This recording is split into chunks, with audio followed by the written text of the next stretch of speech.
Como projetar uma casa ou um edifício em alvenaria estrutural.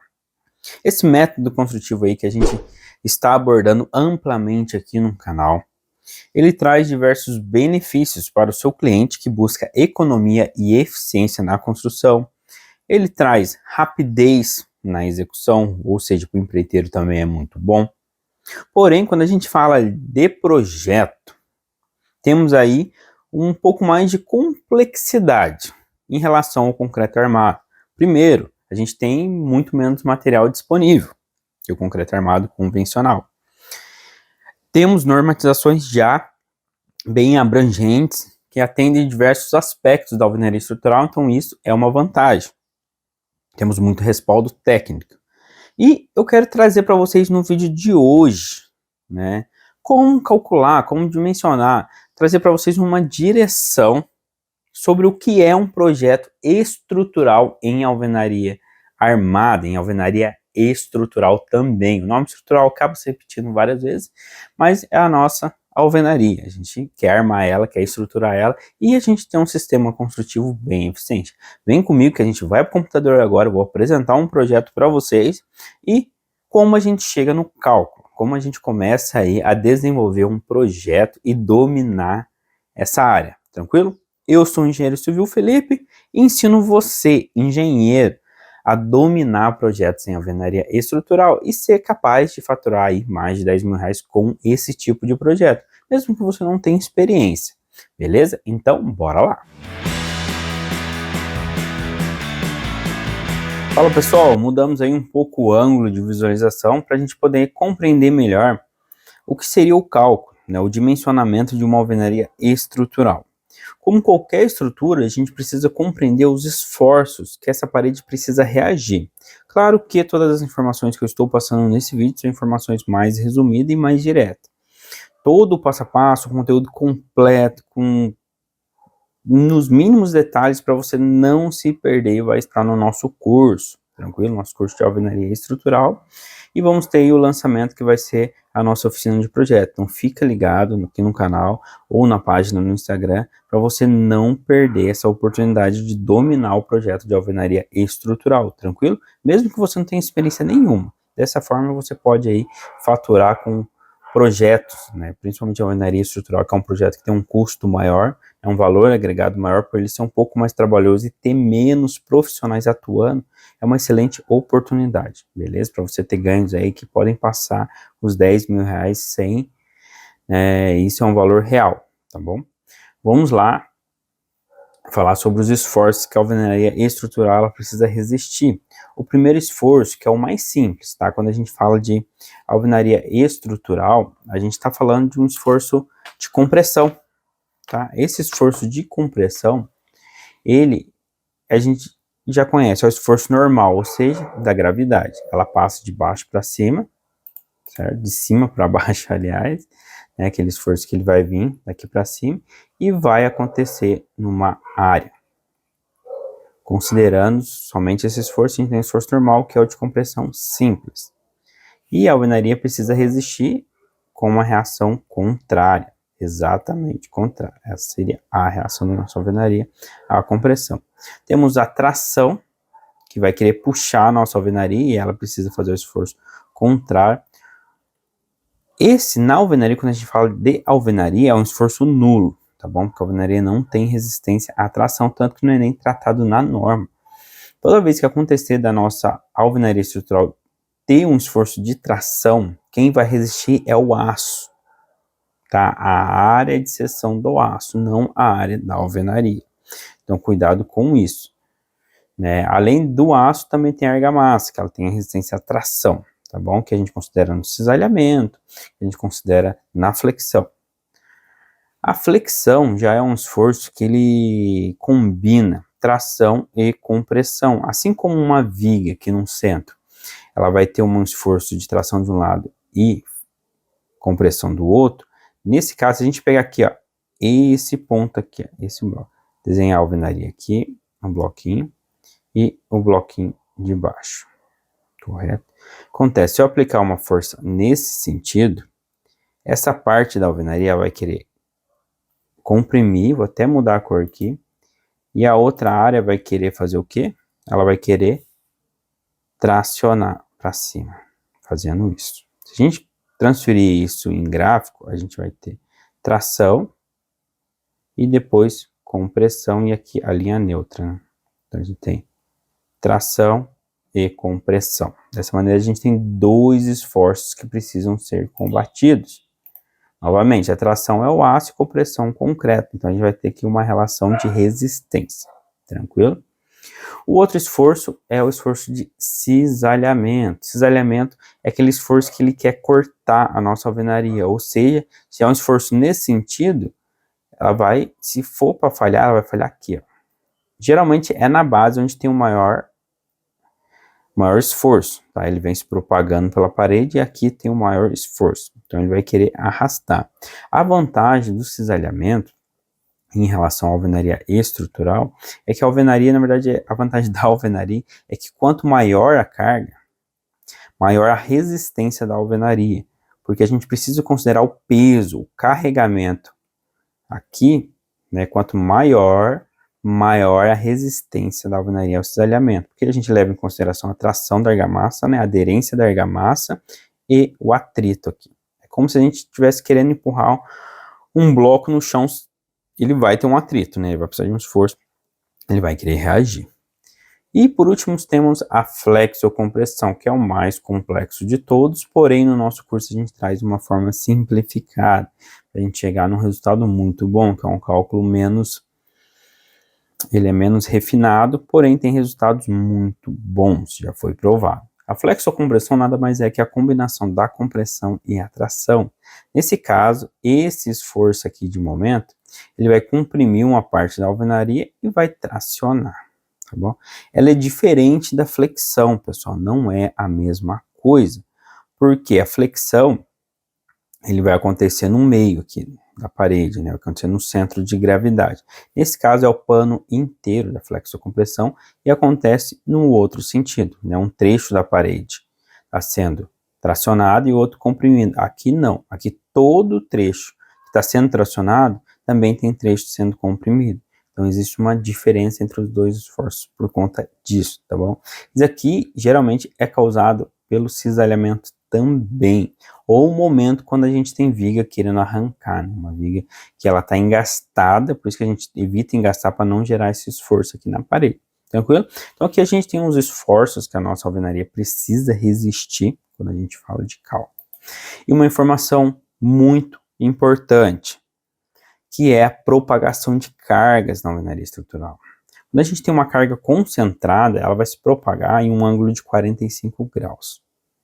Já quando ela é distribuída, cada ponto vai se propagar em 45 graus, porém como ela está toda distribuída, ela acaba se propagando inteira, né, de maneira distribuída. Por isso quando eu chego na fundação, geralmente a fundação, que é a viga baldrame de alvenaria estrutural, acaba sendo um pouco mais reforçada, porque ela não tem mais só a carga concentrada nos pilares, tem toda a carga distribuída. Então se a gente tem um apoio aqui, né, um bloco de fundação aqui, e um bloco de fundação aqui, ele vai puxar, a gente vai fazer a transição da fundação, correto? E aqui embaixo aqui, está aqui, vamos pegar o caso mais simples aqui de fundação. A viga baldrame vai gerar um momento maior aqui no meio, tá? Dessa maneira aqui. Por isso que geralmente a viga baldrame para a alvenaria estrutural acaba tendo que ser mais reforçada, tem um comportamento diferente. A mesma fundação, mas com um comportamento diferente. Porque quando eu tenho pilares aqui na ponta, fica concentrado e o baldrame fica apenas para travamento e resistir só o peso da própria parede, que é um pouco menor. E aí a gente chega num caso muito polêmico, que é a tal da junta a prumo, tá, pessoal? Junta a prumo não é considerado estrutural pela norma, tá bom? A norma é essa que está aparecendo para vocês e eu não deixa bem marcado ela. É muito importante a gente entender, né? Por que que não é considerada estrutural? Porque eu preciso dessa propagação de cargas. Aqui, ó. Se eu tenho essa situação, a carga ela vai vir totalmente concentrada aqui, ó. Várias cargas concentradas e cada um acaba que se torna um pilar. Porém, a argamassa ela tem uma resistência limitada, porque porque vai gerar um cisalhamento muito grande e ela não vai ser capaz de fazer a transmissão de carga de um ponto ao outro, né? Dessa maneira, ela não vai ser capaz de fazer isso. Então, por isso que a amarração dos blocos é muito essencial, primordial. Existem alguns calculistas estruturais, tá bom? Que em casos de paredes mais simples, casas térreas ou muros de fechamento, o cliente quer juntar por um por questões estéticas, e o que ele faz? Ele enche de cada canaleta em cima que precisa, põe uma aqui, põe outra aqui, então assim, cada 2, 3 fiadas ele vai ter uma canaleta, né, porque a canaleta vai fazer distribuição porque ela tem uma barra de ferro aqui. Então vai fazer distribuição e de certo ponto faz sentido, só que não está respaldado pela norma. Então cuidado com isso aqui, com a responsabilidade em cima disso, tá? Se é uma construção de 2, 3 lajes, não faça. E esse é o conselho que eu tenho para vocês. Tranquilo, pessoal? Então esse é o conceito básico do cálculo. E vamos aí deixar uma amostra, né, de um cálculo para uma parede com esforço apenas de compressão. Tá? A gente vai trabalhar apenas a compressão nesse caso, só para exemplificar o cálculo, até porque a resistência da parede, a compressão, flexão, toda vez que a gente fala de resistência do bloco, ela está diretamente ligada a esse carinha aqui, ó. Resistência de projeto, tá? Resistência de projeto ou resistência de cálculo, tá? Sempre lembra, de projeto e cálculo é a mesma coisa. O Dzinho, ele significa design, que é projeto em inglês. A gente usa muita sigla em inglesa, tá bom? No cálculo estrutural. Então, o FD, essa é a resistência final que a gente precisa utilizar no nosso cálculo. Vamos aqui às informações. Um bloco de concreto com FBK de 6 MPa, ou seja, se eu vim aqui na minha tabelinha, essa tabela está na norma, tá? Tabela F1, 6 MPa, eu vou ter um FPK, que é o prisma vazio. Eu não vou considerar grauteado, não é uma alvenaria que eu vou considerar armada. A armação que vai ter nela é apenas construtiva, tá? A cada 2,40 e nos encontros de parede e entre vergas e contravergas, para o seu travamento, beleza? E temos aqui o FBK e o FPK. E aqui mais uma informação muito importante: argamassa parcial e argamassa total. Nesse caso, eu tenho 100% de resistência da argamassa. Nesse caso, eu tenho 80% da resistência da argamassa. Então, quando eu faço parcial, eu preciso corrigir por 0,80. Vamos considerar argamassa total, beleza? Então, não tem problema. Primeira informação, definir qual bloco a gente vai trabalhar. Chegamos, lembrando que a gente precisa calcular toda a carga, tá bom? E aqui depois a gente pode vir modificando a resistência da alvenaria, tá bom? A gente pode vir mudando esse FD aqui, ó, tá? Só que a gente precisa calcular ele. Vai pegar aqui o FPK, ou o FPK estrela, que é o FPK do bloco cheio, com um grout, e vamos atender ao nosso carregamento, tranquilo? A fórmula que rege o cálculo a compressão da alvenaria estrutural é esse carinha aqui, ó. A resistência de projeto à compressão da alvenaria é igual à área da seção, que, ou seja, se eu pegar aqui, cortar, fazer um corte aqui, ó, nesse sentido aqui, ó, ele vai ser dessa maneira, vai nos dar uma seção dessa maneira aqui.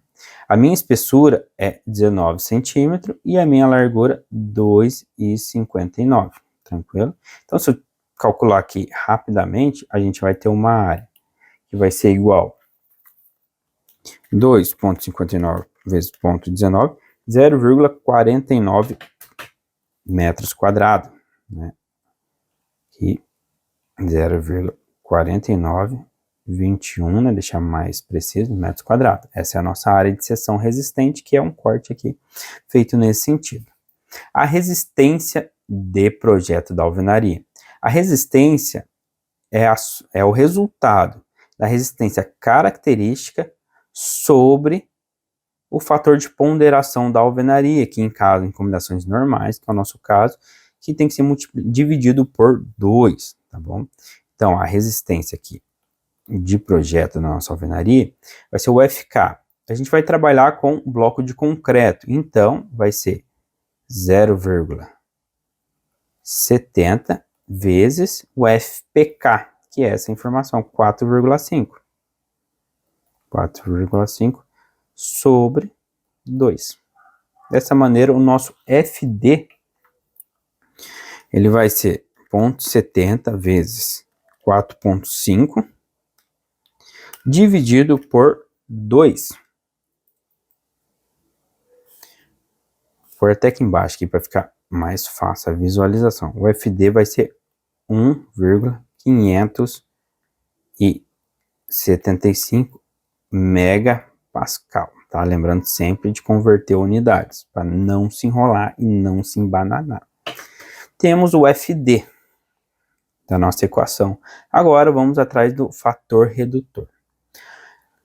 O fator redutor é quanto mais alta a minha parede, maior a norma entende que podem acontecer flambagem e desaprumo, erros de assentamento, por mais que sejam milimétricos, eles reduzem a resistência. Então precisa ver essa majoração, né? Esse redutor de resistência para a gente majorar a resistência as cargas, né? Para as cargas acabarem ficando maior. Dessa maneira, o redutor ele é determinado por essa equação. 1 menos lambda sobre 40 elevado ao cubo. A única informação que a gente não conhece é o lambda, que é o coeficiente de esbeltez. A norma determina que o lambda, né, o coeficiente de esbeltez, ele tem que ser menor ou igual a 24 em casos normais de parede. A gente até pode ter um lambda de 30, desde que a parede seja armada e o coeficiente de ponderação da alvenaria seja 3. Lembrando, pessoal, eu vou detalhar tudo isso com mais detalhes, tá? Aqui é uma maneira bem resumida mesmo do cálculo à compressão, tá? No nosso curso tá tudo explicadinho, detalhado, porque é bastante coisa que precisa compreender. Porém, aqui vocês vão ter uma base bem legal, tá bom? Vamos determinar então o lambda. Lembrando que quando a gente fala de altura efetiva e espessura efetiva, é por conta da utilização de enrijecedores. Se eu quisesse enrijecer essa parede e considerar aqui uma parede nesse sentido também, eu consigo aumentar a espessura eficiente, tá bom? Espessura efetiva, não eficiente. Porém, o nosso caso aqui, ele é simples, tá? Não tem enrijecedores no canto, vamos trabalhando com a parede isolada. Então, o nosso lambda vai ser o resultado da altura efetiva, 2,60, sobre a espessura efetiva, 19. Lembrando que aqui é adimensional, então se você utilizar centímetros, tem que ser centímetros embaixo e em cima, metros em cima e embaixo, tá bom? Vamos aqui, 2,60 dividido por 19, temos um lambda aí de 13,68, ou seja, está menor que os 24, estando ok. Né? Podemos prosseguir com o cálculo da nossa estrutura. Ah, mas se acontecer do meu lambda passar de 24, aí você vai aumentar o fator ponderador da alvenaria e vai também, né, tentar trabalhar a espessura. São duas maneiras de você, né, poder trabalhar aí. Agora a gente vai chegar no fator redutor.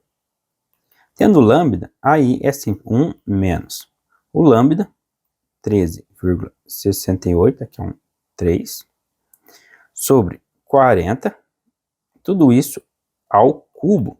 A gente vai chegar aqui no fator redutor, ó, primeira coisa, 13,68 divide por 40, o resultado a gente vai elevar ao cubo e vai tirar de 1 o resultado, ou seja, o fator redutor vai ser 0,96 arredondando, tá bom? Deu 95,999999 e vai embora. Lembrando que esse valor ele também pode ser entendido como porcentagem, ou seja, o redutor da minha alvenaria é 0,96%, tá?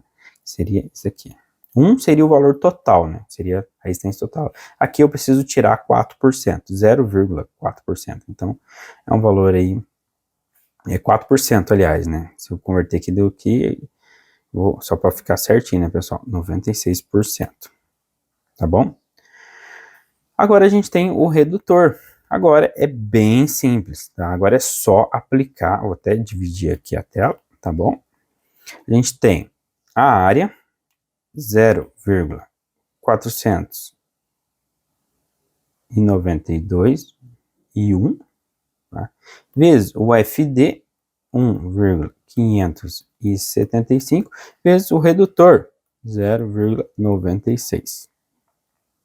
Ou seja, a nossa resistência à compressão de projeto vai ser igual a 0,4921 vezes 1,575 vezes 0,96, vamos ter uma resistência de 0,74 mais um 4 para arredondar MPa, beleza? Resistência aqui está dando em MPa. Por que está dando em MPa? Preciso sempre lembrar da resistência.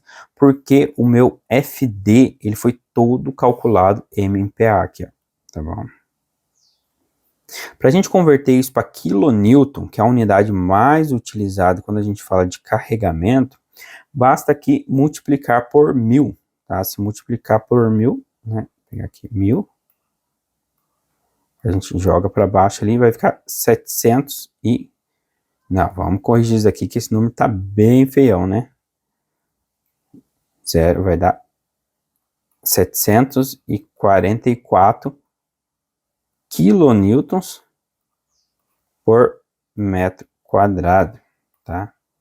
Ou seja, se eu tenho um carregamento aqui de 200 kN, a minha parede vai passar tranquilo. Lembrando que aqui eu estou falando de 200 kN na parede inteira, ou seja, aqui embaixo está resistindo a 200 kN, não é por metro quadrado. Então aqui eu tenho 744 kN por metro quadrado de resistência, tá bom? Se precisar multiplicar pela área, a gente vai ter, a gente já multiplicou pela área, então essa é a nossa resistência, tá bom?